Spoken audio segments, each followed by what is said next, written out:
तो पेरेंट्स जो अभी इमीडिएटली इस मीटिंग रखने का पर्पस था, मतलब आपसे जो इंटरेक्शन के रखने का पर्पस था, दैट वाज कि जो बच्चे अभी स्कूल में जा रहे हैं, मतलब जो बच्चे 11th और 12th में हैं, तो उनके हाफ ईयरली एग्जाम शायद आने वाले हैं, मतलब या तो चल रहे हैं या स्टार्ट होने वाले हैं in the month of September, I think from 10th September onwards. और इवन अगर वो बच्चे जो कि स्कूल्स में नहीं हैं और अगर कोई ड्रॉपर बैच में है, तो अभी जो मैंने जो मॉर्निंग में पॉइंट्स भेजे थे, मैं उन्हीं पॉइंट्स को एलेबोरेट करूंगा कि वो कैसे ज़्यादा इफेक्टिव हो सकते हैं। जिस मेरा पहला पॉइंट था कि द ग्रेट क्लासरूम लर्निंग।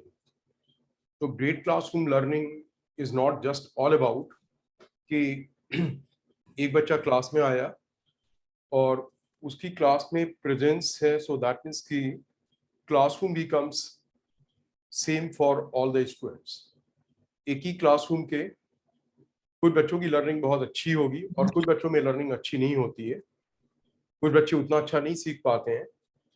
तो अगर आप इसमें ये सोचते हैं कि बैकग्राउंड बहुत मैटर करती है, अगर आपको ये लगता है कि बैकग्राउंड बहुत मैटर करती है, मींस बैकग्राउंड का मेरा मतलब बच्चे ने उसके पहले 9th में 10th में या उसके पहले कभी भी कितनी पढ़ाई की है, वो मैटर करती है। बट फिर भी क्या होता कि द पीपल लाइक अस जो कि प्रोफेशनल टीचिंग में है, अगर वो रियली अच्छे फैकल्टी मेंबर है, तो बच्चों को एक या दो क्लास में ही जज करके कि बच्चों को उसके पहले का बेसिक पार्ट कितना आता है और कितना नहीं आता है, बेस्ड अपॉन दैट वो लोग इसमें इमीडिएटली करते क्या है कि बिल्कुल बेसिक से ही स्टार्ट करते हैं।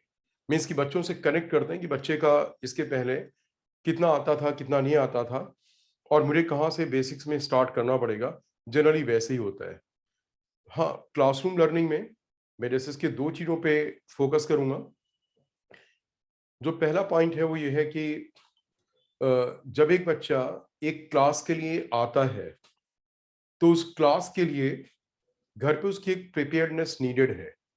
अगर वो प्रिपेयर्डनेस नहीं होगी, तो बच्चा फिजिकली क्लास में प्रेजेंट है, पेरेंट्स को भी लगा कि बच्चे को क्लास में भेज दिया गया है और वो वहाँ पे सीख करके आएगा। बट जो सीखने का लेवल होगा, what could be the highest level, अगर वो उसके लिए ठीक से प्रिपेयर नहीं है, तो सीखने का level usually it will be around 30 to 40% of what is the maximum level of learning in that class. So how one child should prepare for to be fully present in the class and for the perfect learning in the class, उसके लिए background, immediate background, not मतलब मैं ये नहीं बोलूँ कि बहुत पहले की बैकग्राउंड, इमीडिएट बैकग्राउंड क्या मैटर करती है। बच्चों को पता कि आज मेरी क्लास में ये वाला टॉपिक होने वाला है, या तो कोई प्रीवियस टॉपिक ही है कि जो आगे बढ़ेगा, और या फिर हो सकता है कि उसे पता हो कि आज ये वाला टॉपिक स्टार्ट होने वाला है। फैकल्टी मेंबर्स अपनी क्लासेस में इस चीज को बता देते हैं कि अगर कोई नया टॉपिक स्टार्ट होने वाला है, तो नया टॉपिक मेरे प्रीवियस किस टॉपिक पे बेस्ड था, उसके बेसिक्स क्या हैं, जिन बेसिक्स पे बेस्ड ये आज की क्लास होगी। और अगर टॉपिक कंटिन्यूटी में है, तो टॉपिक अगर कंटिन्यूटी में है, तो उस टॉपिक का जो उसकी प्रीवियस क्लास हुई है, मे बी कि उसी टॉपिक पे बेस्ड दो क्लासेस हुई हैं, तो उन पूरी दोनों क्लासेस के टच में होना। तो पेरेंट्स जैसे अभी मतलब इस टाइम पे मैं बात करूं कि कौन से बच्चे इस चीज में ठीक करते नहीं करते हैं, तो आई फील कि अराउंड 10 से 10 to 15% स्टूडेंट्स आर दोज, 10-15 या आप माने 20% बच्चे जो कि इस चीज में अकॉर्डिंग टू मी बिल्कुल परफेक्ट लर्निंग उनकी हो पाती है, मतलब they are prepared for that class. कभी वो लोग ऐसा नहीं करते कि प्रीवियस क्लास का रिवीजन करके नहीं आए। प्रीवियस क्लास या कई बार क्या होता है कि प्रीवियस दो क्लासेस के रिवीजन की रिक्वायरमेंट होती है, means they are prepared for every class. So this is very necessary when you send your child to a professional institute. तो दैट मीन्स व्हाट कि वहां पे एक कॉम्पिटिटिवनेस होगी, बच्चों में कॉम्पिटिटिवनेस होगी। कुछ बच्चे रियली क्लास के लिए बहुत प्रिपेयर्ड होकर के आते हैं। प्रिपेयर्ड होकर के आने में अब यहाँ पे होता क्या है कि क्लास के कुछ बच्चे बहुत अच्छे से प्रिपेयर्ड होकर के आए हैं और कुछ बच्चे प्रिपेयर्ड होकर के नहीं आए हैं। फैकल्टी मेंबर को उन्हें बार बार याद दिलाना पड़ता है कि देखो प्रीवियस क्लास में ये बताया था, प्रीवियस क्लास में ये बताया था, मैं आपको अपना पहला पॉइंट जो है उसे एलाबोरेट कर रहा हूं. माय फर्स्ट पॉइंट इज की द एक्सेलेंट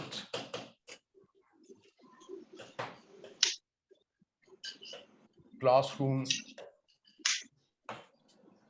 लर्निंग. मैं इस पॉइंट पे फोकस कर रहा हूं. तो मींस कि अभी कोई फर्क नहीं पड़ता है. जैसे आप बोलेंगे काफी टाइम निकल गया है, कितना टाइम निकल गया, दैट डज नॉट मैटर. आगे वाला पार्ट अच्छा जाए और आगे वाली क्लासेस में सब में क्लासरूम लर्निंग अगर बहुत अच्छी हो जाती है तो प्रोबेबली 80% टू 90% प्रॉब्लम सॉल्व हो जाती है. केवल एक इस चीज से कि क्लासरूम लर्निंग हर एक बच्चे की बहुत अच्छी हो. तो मीन्स कि जब पहले यहाँ क्लास में आएगा आपको केवल इतना वॉच करना है कि आप जैसे एक क्लास के बाद अगली क्लास के आने के पहले में इतने आवर्स होते हैं और आपका बच्चा आपके साथ में ही रहता है.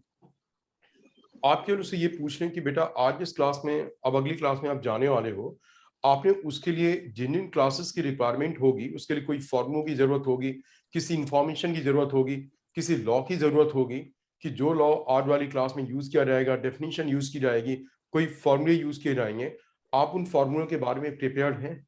आपने उनकी फॉर्मूलों की लिस्ट बना ली है. जिन फॉर्मूलों को आज सर लोग क्लास में यूज कर सकते हैं, क्या आपने उसकी लिस्ट बना ली और आपको सारी सारी चीजें आती हैं? आपकी ओर से यहाँ पे lot of cooperation is needed. आपकी ओर से बहुत इसमें मतलब एक बहुत अच्छी टैगिंग चाहिए. मतलब हर एक पेरेंट्स बच्चे में ये बिल्कुल देख करके करते हैं. मतलब day to day class it's not कि 1 year course, 2 year course, this course, that course. It's about every day.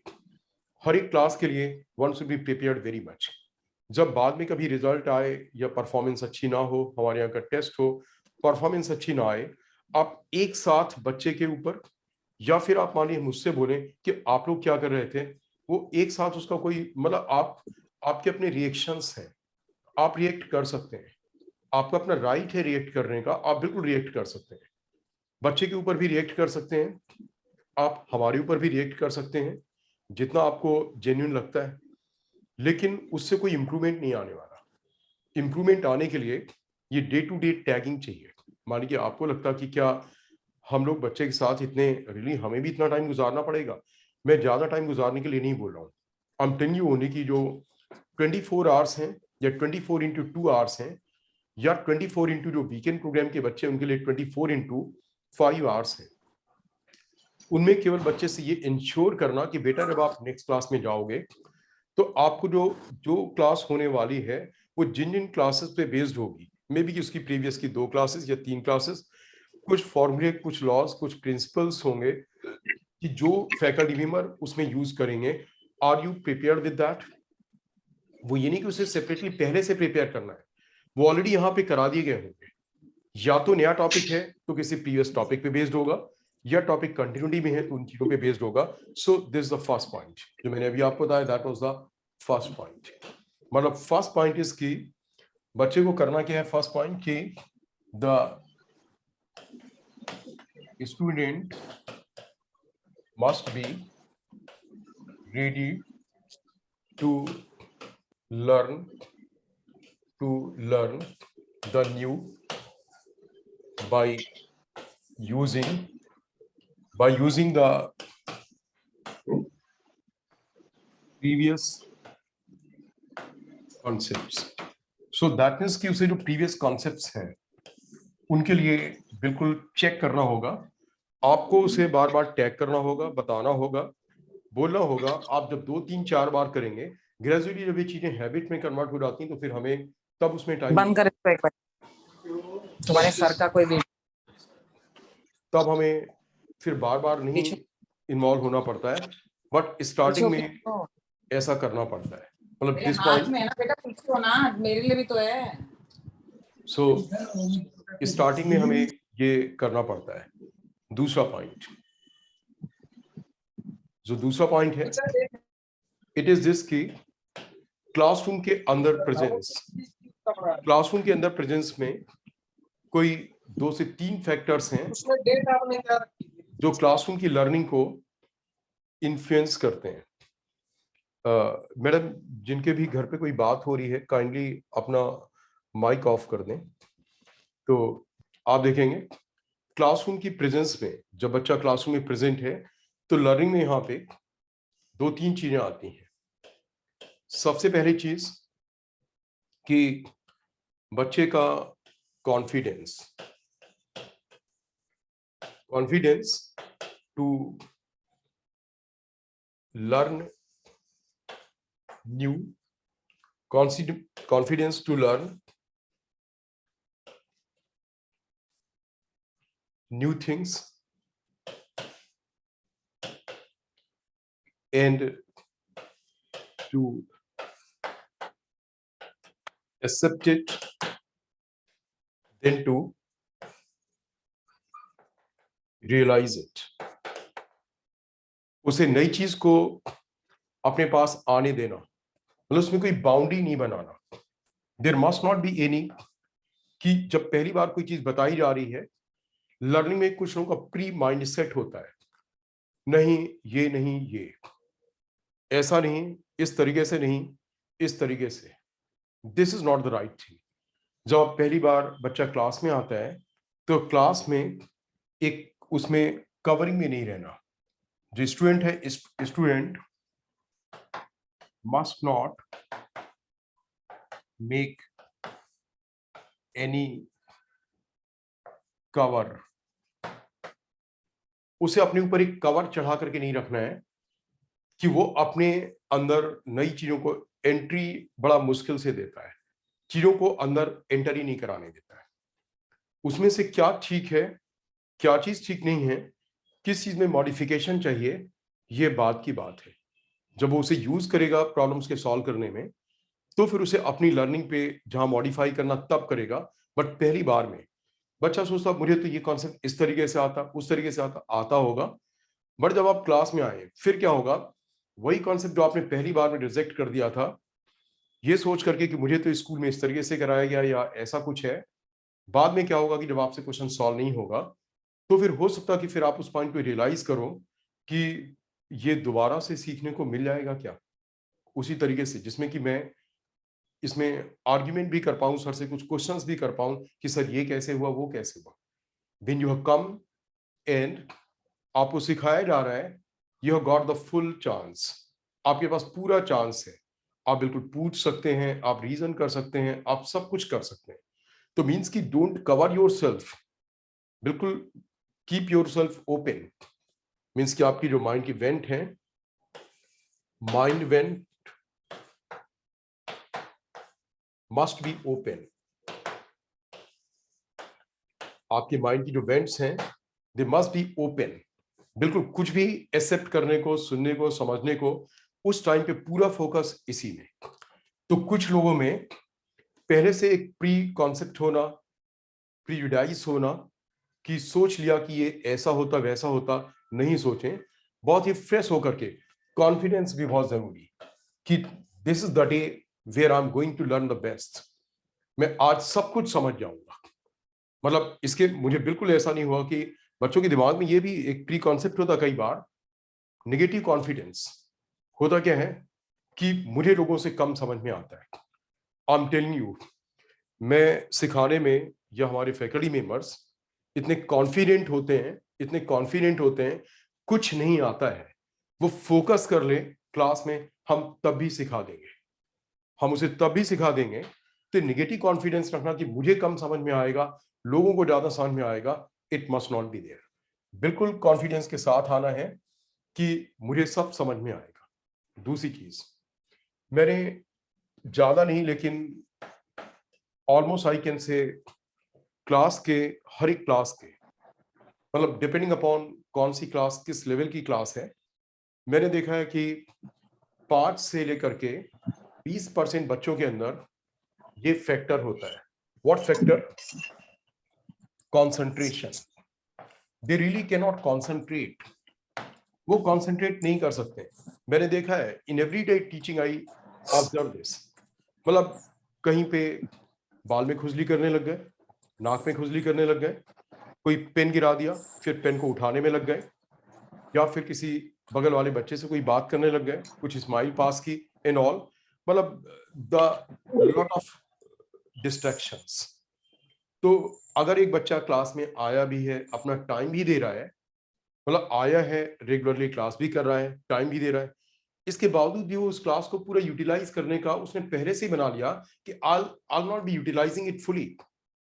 मतलब आप खुद से सोचें कि I have seen in the past years and over the years what, कुछ बच्चे जो रियली बहुत अच्छे होते हैं, एंड आई कैन रिकॉल जिनकी ऑल इंडिया रैंक, मतलब मैं ये एडवांस की बात कर रहा हूँ, 36, 55, 128, 146, इस तरीके की all India ranks I. I can recall all those students. मतलब केवल यही नहीं, इवन जो बच्चे टॉप 10,000 में थे, उन बच्चों की भी मैं रिकॉल करूं तो उन लोगों में मुझे कभी इस फैक्टर के लिए बात नहीं करनी पड़ी। वो अच्छे थे, तेज थे, ब्रिलियंट थे, इसके बावजूद भी उनकी फोकस उनका एक पॉइंट के लिए भी डिस्ट्रैक्ट नहीं होता था। आप खुद से सोचें, एक बच्चा पहले कम कॉन्फिडेंट है, उसकी लर्निंग मतलब प्रेजेंटली अभी उसमें लर्निंग की उतने स्किल्स नहीं है, या आप जिसे कहते हैं कि इंटेलिजेंस, इंटेलिजेंस में कहीं ना कहीं पे कुछ अभी लैपना है। इंटेलिजेंस लेकिन ऐसी चीज नहीं कि जिसे आप परमानेंट मान लें कि कम है तो कम रहेगी। लोग इंप्रूव करके बहुत अच्छी इंटेलिजेंट लेवल पे पहुंच जाते हैं, लेकिन अभी कम है। तो एक बच्चे की अभी अंडरस्टैंडिंग का लेवल भी कम है, और वो क्या करता है, डिस्ट्रैक्ट भी होता है। इस तरीके के मैंने डिस्ट्रैक्शंस देखे हैं। नीचे मैं उनसे कुछ बात कर रहा हूँ, मैं कुछ बोर्ड पे लिख रहा हूँ, वो नीचे सर झुकाए हुए, मुझे उन्हें बोलना पड़ता, मतलब जिन बच्चों का नाम नहीं करके बोलना पड़ता है कि बेटा फोकस अपॉन इट, मुझे सुनो, मेरी बात सुनो। तो आप खुद से सोचें कि पहले से भी अंडरस्टैंडिंग का लेवल कम है, और फिर क्लास में भी एक डिस्ट्रैक्शन है। वो डिस्ट्रैक्शन में भी कि बहुत ही, कहना चाहिए कि बहुत जबरदस्त नेगेटिव टाइप का डिस्ट्रैक्शन नहीं है। नेगेटिव टाइप का डिस्ट्रैक्शन मैं तब मानता हूँ कि जबकि एक बच्चा बगल वाले बच्चे से कोई बात कर रहा है, वो बात क्लास से बिल्कुल भी रिलेटेड नहीं, वैसे तो रिलेटेड भी हो तो क्लास में they should talk to me only, they should not talk to the other students. वो केवल मुझसे बात करनी होगी, कुछ भी पूछना है, समझ में आया नहीं आ पाया, बच्चा नोट कर पाया नोट नहीं कर पाया, पीछे हो गया, मुझे रोकना, सर 2 मिनट के लिए आप रुक जाएं, सो दैट मैं उसे प्रॉपर्ली नोट कर लूं, मैं भी प्रीवियस वाला कॉन्सेप्ट ठीक से नोट नहीं कर पाया हूं। This should be A direct correspondence with me, ये डायरेक्ट इंटरेक्शन मुझसे होना चाहिए, ना कि बच्चों का बच्चों से होना चाहिए। तो आपको, आप इस पॉइंट पे बच्चों को हेल्प कर सकते हैं। मैं यहाँ पे बच्चों के ऑब्वियसली नाम लेने नहीं जा रहा हूँ, लेकिन मैं आपसे बता रहा हूँ कि 15 से 20% बच्चे क्लास के इस वजह से सफर करते हैं। वो लोग क्लास में हैं, अपना टाइम दे रहे हैं, अपनी एनर्जी दे रहे हैं, सब कुछ कर रहे हैं, इसके बावजूद भी क्या होगी, उनकी लर्निंग कंपेरेटिव थ्रू, मतलब कंपेयर मैं करूं अगर बहुत किसी अच्छे बच्चे से, तो उनकी लर्निंग का लेवल क्या होगा वहीं पे उसी टाइम पे। मतलब आप सोचें कि इसके बाद 1 ईयर 2 ईयर कोर्स, बाद में रिजल्ट, वो एक लंबी जर्नी है, उसी मोमेंट पे उनकी लर्निंग का लेवल क्या हो गया, 50%। क्योंकि कुछ कॉन्सेप्ट्स होते हैं बड़े इंट्रिंसिक, जिसके लिए आपने अपने बच्चे को हमारे पास एडमिट कराया है, जो कि बुक्स के पढ़ने से नहीं आएगा, स्कूल की टीचिंग से नहीं आएगा, या बहुत सारी वीडियोस से नहीं आएगा। When they are present in the class, तो मैं उन्हें समझा पाऊंगा, हमारे फैकल्टी मेंबर समझा पाएंगे। वो उस चीज में कुछ एक बहुत ही इंट्रिंसिक पॉइंट्स हैं, और जिन पे बेस्ड बहुत कुछ होता है। एक टॉपिक में there are so many points, JEE की बात करें या नीट की बात करें, क्वेश्चंस एक टॉपिक से कितने आने, एक या दो, यानी कि इतने सारे आर्टिकल्स हैं एक टॉपिक में, क्वेश्चन में हो सकता एक 50 आर्टिकल्स हैं एक टॉपिक में, उनमें से केवल 2 पॉइंट्स यूज होने हैं। आपके बच्चे का या किसी बच्चे का फोकस उसी पॉइंट पे क्या है, डगमगाया हुआ है, उसने वही पॉइंट नहीं समझा, सब कुछ किया, इतना एफर्ट किया, सारी प्रिपरेशन की उन चीजों में, क्योंकि because he could not concentrate in the class. वो क्लास में बार बार क्या होता था, डिस्ट्रैक्ट होता था। ऐसा नहीं है कि वी डोंट अंडरस्टैंड कि बच्चे लगातार कितनी देर तक समझ सकते हैं, हम लोग पॉज देते हैं, पॉज देने के अपने अपने तरीके हैं। कोई आदमी वैसे ही रुक जाता है, कोई फैकल्टी मेंबर बीच में थोड़ा सा एनवायरनमेंट को लाइट करने के लिए कोई बीच में थोड़ा सा जोक सुना देते हैं, मतलब ऐसा नहीं कि वो जोक्स में टाइम गंवाना, बल्कि उसी क्लास में ही कहीं ना कहीं पे everywhere in the environment there is some fun which can always be created, which can always be enjoyed. People are the fun, लोग ही, हम जैसे लोग ही सब, हम कहीं ना कहीं पे कुछ फन होते हैं। तो उस चीज से एनवायरनमेंट को लाइट कर देना, दैट इज ओनली पॉज देना कि बच्चे ने ये 3 पॉइंट्स बच्चों ने बहुत अच्छे से समझे हैं, now they need to be rewarded. तो वो केवल थोड़ी देर का पॉज देना, फिर अगले 3 पॉइंट्स के लिए फिर से रेडी करना, हम लोग को देते हैं। लेकिन जब पढ़ाया जा रहा है, बच्चे का फोकस बोर्ड पे, फैकल्टी मेंबर पे, और साथ में कि फिर किस टाइम पे ग्रेजुअली बच्चे सीख जाते हैं कब मुझे लिखना है, कब मुझे समझना है, और किसी भी वे में, मतलब कि बाल खिजलाने में, इसमें कॉपी गिराने में, पेन गिराने में, बगल में बच्चे से बात करने में, या फिर आउट ऑफ द क्लास को सोचने का कि कहीं बाहर की कोई चीज याद आ रही, कुछ आ रही है, उन चीजों पे ये रियली ये बहुत मैटर करता है। आप बच्चों से प्लीज बात करें कि क्लास में जब हैं, जैसे मैंने बोला कि कंसंट्रेट करना, उन्हें they must concentrate on it. इसके बाद इसी में एक और पॉइंट है, तीसरा पॉइंट होता है यहाँ पे काम क्या आता है, it is the communication. Yes, sir. Good afternoon. या गुड आफ्टरनून मैडम। तो third is what, it is communication. Communication can not always be अच्छा। Built in one day. Communication एक दिन में बिल्ट नहीं हो सकता। कम्युनिकेशन के बिल्ट होने में, ठीक है, डॉक्यूमेंट्स है ना उसमें? कम्युनिकेशन के बिल्ट होने में, I could not here you madam. ID hello sir. या सर मैं श्वेता बोल रही हूँ सर। ठीक आपके है, पास ठीक आपने ये जूम मीटिंग करी है ना, तो you have the okay okay, sure sure, muting everybody else. ठीक है सर, ठीक है, आप सबको म्यूट कर देंगे ना, तो फिर हम लोग कोई श्योर भी सर, बोल रहा श्योर। होगा तो आपके पास आवाज नहीं आएगी। आई थिंक कि तो आप ऐसे अगर आप लोग अपना मतलब माइक, जब आप लोग अगर अपना माइक ऑफ कर लें और केवल हाँ सर, मतलब ये जिसका बोलना रह है, गया सर, तो फिर वो अगर आप अपनी तरफ से आपने वो मीटिंग हेल्ड की है ना, फिर तो आपके पास एक ऑप्शन है जिसमें मुझे सबको म्यूट कर सकते हैं। मैं फिर मैडम बीच में डिस्ट्रैक्ट होता हूँ, मतलब मुझे बार बार माइक ऑन करना पड़ता किसी की रिक्वेस्ट पे। इसलिए अगर आप अपनी ओर से ऑफ कर दें सब लोग माइक, और जिसे फिर कुछ बोलना है केवल वो अपना माइक ऑन करेंगे, आप लोग सब लोग ऑफ कर दें। नहीं तो फिर बार बार जब वो उसमें हाथ आता है कुछ है तो मुझे मतलब फिर मुझे उसे ओपन करना पड़ता है। आप लोग अपनी ओर से ऑफ कर दें, जिसे कुछ बोलना होगा केवल वो ऑन कर लें। सुनाओ सी, मैंने बोला कि communication can not be built in one day. This for sure कि कम्युनिकेशन बोथ वेज, रिसीव करना और बोलना।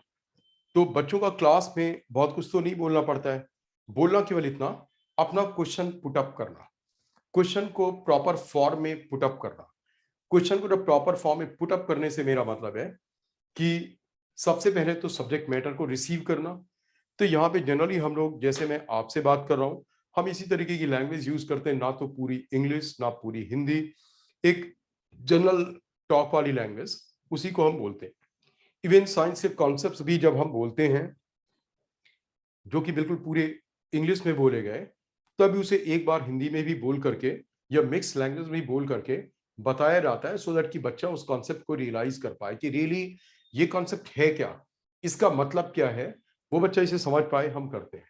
ये तो हुआ कि बच्चा पहली बार जब हमसे सुनेगा तो उसकी रिसीविंग, कि वो उसे रिसीव कैसे कर रहा है, पहला पॉइंट। दूसरा पॉइंट, रिसीव करने के बाद जब वो हमसे क्वेश्चन पुट अप करता तो उसकी साइड से कम्युनिकेशन आया।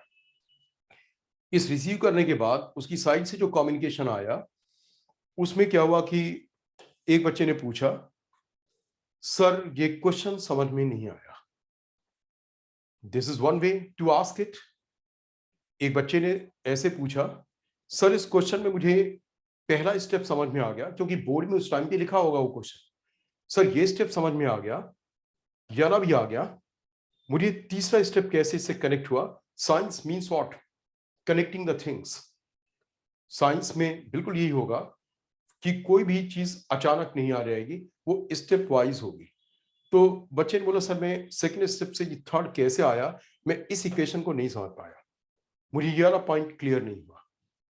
तो एक पूछने का तरीका ये हुआ, तो दोनों चीजें उससे क्लियर होती हैं। इस कारण कि बच्चा फोकस कर रहा, उसे ये पॉइंट समझ में आया, ये पॉइंट समझ में आया, लेकिन वो इस वाले पॉइंट को नहीं समझ पाया। जो उसका क्वेश्चन जितना कॉन्क्रीट होगा, बच्चे का क्वेश्चन जितना कॉन्क्रीट होगा, उसकी अंडरस्टैंडिंग उतनी अच्छी होगी।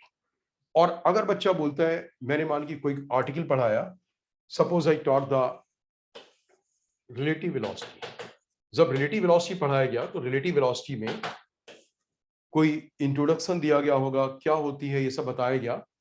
अब बच्चे ने, मेरी क्लास हुई इसके मैटर में, मैंने 20 मिनट पढ़ाया। 20 मिनट के एंड में एक बच्चा बोला कि मैंने पूछा और कोई डाउट, कुछ समझ में नहीं आया। बच्चे ने क्या बोला, सर रिलेटिव वेलोसिटी समझ में नहीं आया। अब रिलेटिव वेलोसिटी में मैंने बहुत से एग्जांपल्स, बहुत से आर्टिकल्स, उसकी डेफिनेशन, क्वेश्चन सब कुछ कराया होगा। तो उस तरीके से क्या होता कि इट मीन्स व्हाट, वो क्लास में बच्चा फोकस नहीं कर रहा था। और उसकी प्रॉब्लम को means because you understand whole of the 15 minutes can not be repeated in 15 minutes. मतलब 15 मिनट्स को मैं वापस से 15 मिनट्स में तो रिपीट नहीं करूंगा। अब मैं उसे रिपीट करूंगा भी तो कितने में, 5 मिनट में, 3 मिनट में, 2 मिनट में। तो जब वो 15 मिनट्स में समझ में नहीं आया तो 3 मिनट में या 2 मिनट में समझ में कैसे आएगा।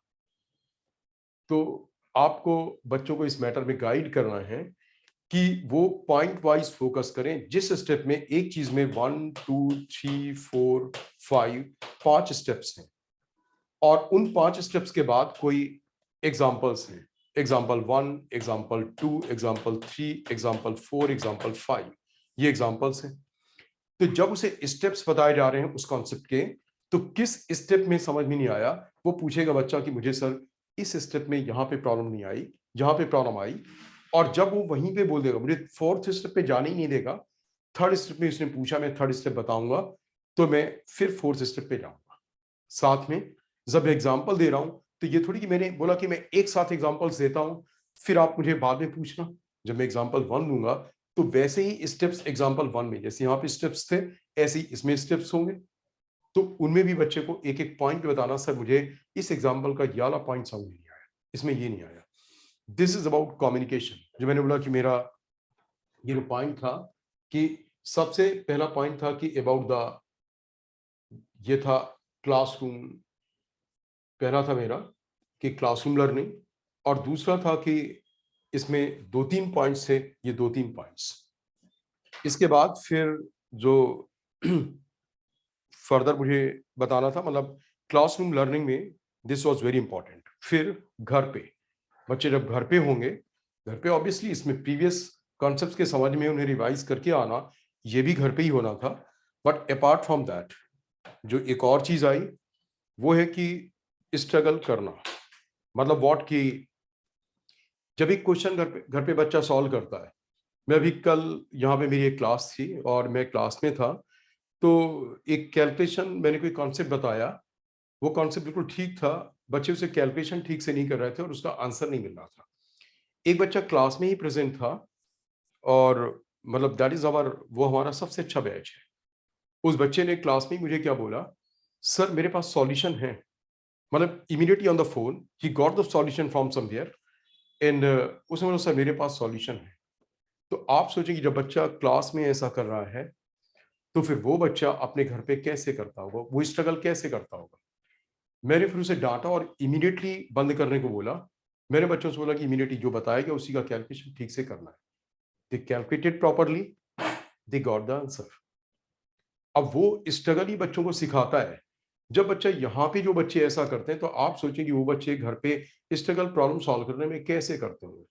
और ये स्ट्रगल इस जेई का या नीट का मेन पार्ट है। It is really about this struggle. इसमें सब कुछ यही स्ट्रगल होता है। जैसे ही बच्चे ने सॉल्यूशन कहीं से सर्च किया, मतलब बच्चा जैसे ही सॉल्यूशन को कहीं पे सर्च करता है और उस सॉल्यूशन को देखता है, फिर सोचता कि मैंने सॉल्यूशन देख लिया, अब मुझे क्वेश्चन सॉल्व करना आ गया। मैं आपको बता रहा हूं कि वो लोग बहुत आगे तक नहीं बढ़ सकते हैं। उस क्वेश्चन का सॉल्यूशन आ गया। जेई और नीट की यही खास बात है कि इसमें एक एक टॉपिक में 500 600 700 क्वेश्चंस बनते हैं एक एक टॉपिक में। फिजिक्स में अगर बात की जाए कि देयर आर ओवरऑल 24 या 25 टॉपिक्स, तो 25 टॉपिक्स में से हर एक टॉपिक में से 600-700 या 1000 क्वेश्चंस बनते हैं। तो एक क्वेश्चन के सॉल्यूशन से बच्चे की प्रॉब्लम रिजॉल्व नहीं हो जाती है कि उसने सॉल्यूशन देख लिया। सॉल्यूशंस के लिए तो क्या है, सब कुछ आजकल नेट पे अवेलेबल है, सबकी वीडियो अवेलेबल है। बच्चे को किसी मेंटर के बनाने की जरूरत ही नहीं है, उसे सीखने के लिए कहीं जाने की रिक्वायरमेंट ही नहीं है। लेकिन उससे नहीं सीख पाते हैं, we have seen that thing, we have observe that during the corona period also, कि हमारे अपने ही बच्चे जो हमारी वीडियो से करना और घर पे इस तरीके से गूगल और इन सब की हेल्प ले लेना, तो उनकी अंडरस्टैंडिंग कम थी। अब इस साल उनकी अंडरस्टैंडिंग बच्चों की मैंने देखा है उसमें ज़्यादा अच्छी अंडरस्टैंडिंग है, दे लर्निंग बेटर। तो आप प्लीज उन्हें स्ट्रगल करने दें, आप उन्हें स्ट्रगल करते हुए देख के परेशान मत हो। ये स्ट्रगल ही, मतलब जैसे बच्चा स्ट्रगल कर रहा है, बच्चा बोल रहा है ये काफी टफ है, ये है, स्ट्रगल कर रहा है वो प्रॉब्लम के सॉल्व करने में। और स्ट्रगल करने में करना क्या है, अपनी कॉपी हमारे नोट्स, जो हमारे नोट्स हैं सामने रखेगा, नोट्स को सामने रख करके उससे रिलेट करेगा किस एग्जाम्पल पे बेस्ड है, किस थ्योरी के कॉन्सेप्ट पे बेस्ड है, उससे बार बार समझने का एफर्ट करेगा, स्ट्रगल करके will try to find the solution. नहीं आता है तो फिर हम लोग हैं, हमारे सामने डाउट लाएगा। तीसरी चीज रेगुलरिटी, कि दिस नॉट हैपन कि कभी बाय फिट्स एंड स्टार्स, कभी हो गया फिर 15 दिन नहीं हो रहा है, 4 दिन बड़ा एफर्ट कर लिया, 3 दिन एफर्ट नहीं हो रहा है। आप इस चीज को जो मैं बोल रहा हूं कंटिन्यूटी में बच्चे के लिए लाएं, बच्चे इस चीजों में कंटिन्यूअस हो, वो इसमें कंटिन्यूअस हो, भले ही एक दिन में उसका एफर्ट का नंबर आप बहुत ज्यादा नहीं करें। एफर्ट किया, जितने आवर्स एफर्ट घर पे बच्चा कर रहा है उसका नंबर धीरे धीरे इंप्रूव कराएं। बट स्टार्टिंग में जितने भी आवर्स हैं, 2 घंटे 3 घंटे जो भी है, उसमें रेगुलरिटी के लिए बोले कि उसमें रेगुलर हो, that effort should be regular, वो एफर्ट रेगुलर। और ये सारी चीजें जो मैं बता रहा हूँ इन चीजों में पूरी रेगुलरिटी नीडेड है। चौथी चीज है कि ट्रस्ट, हम फैकल्टी मेंबर्स पे ट्रस्ट। जैसे बहुत से बच्चों को मैंने देखा स्कूल के लिए वो अलग से करते हैं। मैं कितनी बार बोलता हूँ कि स्कूल का एक एक पॉइंट यहाँ पे कवर होता है, this not just a single point जो स्कूल का कवर नहीं होता है, एक एक पॉइंट कवर होता है। तो वो ट्रस्ट अगर पेरेंट्स में नहीं है या बच्चों में नहीं है, और हम जो गाइड करते हैं कि आपको किस चीज से रीड करना है, किसी से रीड नहीं करना है, वो बात नहीं मानी गई, तो भी लर्निंग काफी लो लेवल पे आ जाती है। मतलब उससे भी ऐसा है, depth of material is available, H C. Verma, Resnick Halliday, this book that book, ठीक है। कभी इनका टाइम था, इनका टाइम कब था, हमारे टाइम पे था। हमारे टाइम पे बहुत सारे फैकल्टी मेंबर्स ठीक अवेलेबल नहीं होते थे। कंपटीशन का लेवल भी आप कह सकते हैं आज की तरह इतना नहीं था, कंपटीशन का लेवल, फैसिलिटीज कम अवेलेबल थी, तो हमें अपनी ओर से काफी एफर्ट करना पड़ता था। अब क्योंकि कंपटीशन इतना ज्यादा हो गया है, बच्चे 4 ईयर कोर्स में है, बच्चे 3 ईयर कोर्स में है, तो जो बच्चे 1 ईयर और 2 ईयर कोर्स में प्रिपेयर कर रहे हैं उनके लिए जरूरत किस बात की है, उन्हें इस बात पे ट्रस्ट करना कि मेरे फैकल्टी मेंबर्स को, मैं फिजिक्स की बात करूं तो पूरी एच.सी. वर्मा, पूरी रेसनिक हॉलिडे, पूरी यूनिवर्सिटी फिजिक्स सब कुछ आता है। अब ये मेरी प्रोफेशनल ड्यूटी है कि मुझे वो आना चाहिए, और मुझे बच्चे को कंसाइज्ड फॉर्म में कम टाइम में उस चीज को पहुंचाना है, कि कम टाइम में सब्सटेंशियल फॉर्म में, ताकि उसके पास जितना टाइम अवेलेबल है उस टाइम पे वो सब कुछ उसका स्कूल का, कंपटीशन का, हर एक चीज उसकी कवर हो जाए। तो बच्चे को और आपको ये ट्रस्ट करना होगा। बच्चे की गलत रिपोर्टिंग से आप ये ट्रस्ट हम पे मत छोड़ें। बच्चे ने बोला कि मेरे स्कूल में ये आ रहा है और ये टॉपिक हो भी गया लेकिन सर ने नहीं कवर कराया। कभी भी ऐसा आए, आप आकर के हम फैकल्टी मेंबर से मिलें, उसकी कॉपी के साथ लाएं, स्कूल वाली भी कॉपी लाएं, हमारी भी वाली नोटबुक लाएं, और वो विल शो यू कि you not be able to find a single point कि जो यहाँ पे अगर वो टॉपिक हुआ है, अगर वो टॉपिक हमने कराया है, तो ऐसा हो ही नहीं सकता है कि हमसे कोई पॉइंट छूट गया हो। It is next to impossible. तो वो ट्रस्ट का होना बहुत जरूरी है। और लास्ट थिंग इज द कि जो है the proper sequence of solving the questions. Proper sequence of solving the questions मैंने बहुत से बच्चों को, इवन बच्चे जो एवरेज लेवल के हैं, मतलब नॉट की लो लेवल के बच्चे, एवरेज या एवरेज प्लस वाले बच्चों में भी सीक्वेंस को ठीक से फॉलो करते हुए नहीं देखा है।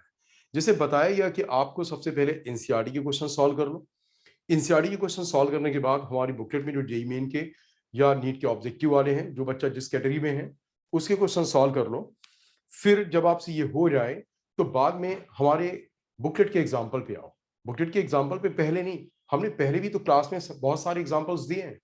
वो एग्जाम्पल्स थे कि अब आप क्वेश्चन सॉल्व करना स्टार्ट करो, ये नहीं कि बाद में भी घर पे क्या कर रहे हो। हमारी बुकलेट के एग्जाम्पल्स सिलेक्ट करके हम थोड़े से टफ वाले रखते हैं कि पहले ये वाला वर्क हो रहा है। कौन सा वर्क? एनसीईआरटी के क्वेश्चन सॉल्व करना, हमारा जेई मेन का और या नीट का जो असाइनमेंट लेवल 1 है वो सॉल्व करना ऑब्जेक्टिव का। उसके बाद फिर वो एग्जांपल्स पे आ सकते हैं। उसके बाद फिर जो जेई एडवांस के 1 करेक्ट ऑप्शंस वाले हैं वो अभी सॉल्व करना, नॉट ऑल द थिंग्स, मतलब मे बी पैसेज वाले नहीं, कुछ नहीं, मे बी किस टाइम पे इवन डिपेंडिंग अपॉन कौन सा बच्चा अभी किस स्टेज में है, मोर देन 1 करेक्ट ऑप्शंस वाले नहीं, लेकिन 1 करेक्ट ऑप्शंस वाले अगर वो बच्चे में लेवल है और इतना कर पाता तो जेई एडवांस का वो सॉल्व करना, अदरवाइज नहीं लेवल है, लग रहा कि मैं केवल जेई मेन के लिए कर पाऊंगा तो जेई मेन वाला करना। पास्ट ईयर्स के क्वेश्चन सॉल्व करना, लेकिन वो पास्ट ईयर्स के क्वेश्चन सॉल्व करना सबसे एंड में होना चाहिए जब ये काम हो गया है। मैंने कई बच्चों को देखा है, मैंने बहुत से बच्चों को देखा है कि यहाँ पे वो काम नहीं हुआ है, मतलब अभी ये पूरा जो मैंने बेसिक वर्क बोला नहीं हुआ है, इसके बावजूद भी क्या है वो लोग पास्ट ईयर्स के क्वेश्चंस करने लगे। पास्ट ईयर्स के क्वेश्चंस करने में एक विजडम अप्लाई, पास्ट ईयर्स के क्वेश्चंस से रिलेवेंट और कुछ नहीं होता है, because examiner is the most relevant person, क्योंकि उन्हीं को पेपर बनाना है। बट पास्ट ईयर्स के क्वेश्चंस के सॉल्व करने का एक सीक्वेंस है।